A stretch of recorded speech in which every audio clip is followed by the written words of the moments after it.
আইনজীবী মারা গিয়েছে, তার জন্য আমি অবশ্যই গভীর শোকাহত। আর আমি অবশ্যই বলবো যে আমার ভাইয়েরা ধৈর্যের পরিচয় দিয়েছে, যে এই দাঙ্গাটা লাগানোর চেষ্টা করেছে শেখ হাসিনা তার প্রেতাত্মা দিয়ে। আমি বলেছি এই দেশ থেকে তার একটাও প্রেতাত্মা যেতে পারেনি। তার পরিবারের অনেকেও এখনো ঘাপটি মেরে লুকিয়ে আছে কারো না কারোর আশ্রয়ে। তারা কিন্তু আমাদের এই ডিস্টার্ব গুলা করছে। তাই আমার কথা, চিন্ময় দাস একজন সাধু, আমি তাকে সম্মান জানাই, কিন্তু সাধুর মনে হিংসা আসবে কেন, বা সাধুকে দিয়ে এই ধরনের কাজ করানো হবে কেন? আর অনেকের একটা ভুল ধারণা ইসকন সম্পর্কে, আমি এটাও বলতে চাই। চিন্ময় দাসকে ইসকন থেকে বহিষ্কার করা হয়েছে। চিন্ময় দাস ছিল মা কালীর সাধক। সে পরবর্তীতে যখন দেখছে তার ভক্ত ওই রকম আনতে পারতেছে না, তখন সে ইসকনের নিল একটা, হ্যাঁ, নিয়ে সে এইভাবে সে নিজেকে প্রচার করতে লাগলো। এতই যদি চিন্ময় দাসকে ভালো লাগে মধুবাবুর, তাহলে চিন্ময় দাসকে নিয়ে যাক তার দিল্লিতে। কারণ মায়াপুরে তার জায়গা হবে না, বৃন্দাবনে জায়গা হবে না। চারুচন্দ্র এখান থেকে বহিষ্কার করেছে, সত্যরঞ্জন বারোই তাকে বহিষ্কার করেছে। ওখানে আমাদের মায়াপুরে যে আছেন তিনিও, চারু মহারাজ, তিনিও ওনাকে জায়গা দিবে না। ইসকন সেখানে জায়গা দিবে না। দিলে হয়তো মোদীবাবুর বাড়িতে চিন্ময় জায়গা হতে পারে, যে শেখ হাসিনার জায়গা হয়েছে।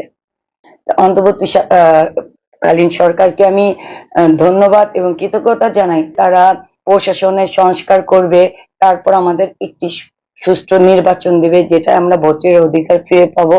আমরা সেই ভোটের অধিকার ফিরে পেয়ে একটি নির্বাচিত সরকার গঠন করব। যে নির্বাচিত সরকার হলেই কিন্তু এই ৮ দফার প্রশ্নটা তখন আসে।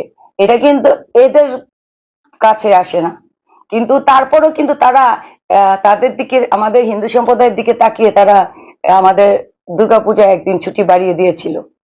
এর পরবর্তীতে এই সরকারকে মানে প্রত্যেক দিন বিভিন্ন ভাবে ডিস্টার্ব করেছে এই আওয়ামী লীগের প্রেতাত্মারা। কখনো এক কলেজ দিয়ে আরেক কলেজের ছাত্রদের লেলিয়ে দিয়ে, কখনো রিক্সা চালক এক রিক্সা চালক দিয়ে আরেক রিক্সা চালক দিয়ে, আপনারা দেখছেন প্রতিনিয়ত। আবার এগুলাকে ধামাচাপা দেওয়ার জন্য চিন্ময় দাসের নেতৃত্বে কিছু সনাতন ধর্মাবলম্বীদের এইভাবে তারা নাটকগুলা খেলছে।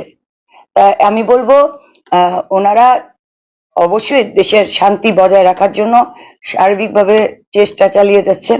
ওনাদের সহযোগিতা করার দায়িত্ব আমাদের। আমরা যেহেতু বাংলাদেশের নাগরিক, তাই আমাদের এই সরকারকে আমরা সার্বিকভাবে কিভাবে সহযোগিতা করতে পারি এটা আমাদের ভাবার বিষয়। আর বাংলাদেশের সনাতন ধর্মাবলম্বী যারা আছেন তাদের আমি বলবো যে ওই দিল্লির উস্কানিতে যেন তারা পাতা ফাঁদে পা না রাখে। তারা এই দেশের বাংলাদেশি, তারা এই দেশে যুদ্ধ করেছে ৭১ সালে। এই দেশ তাদেরও, এই দেশে যেন তারা শেষ দিনটি অব্দি থাকতে পারে।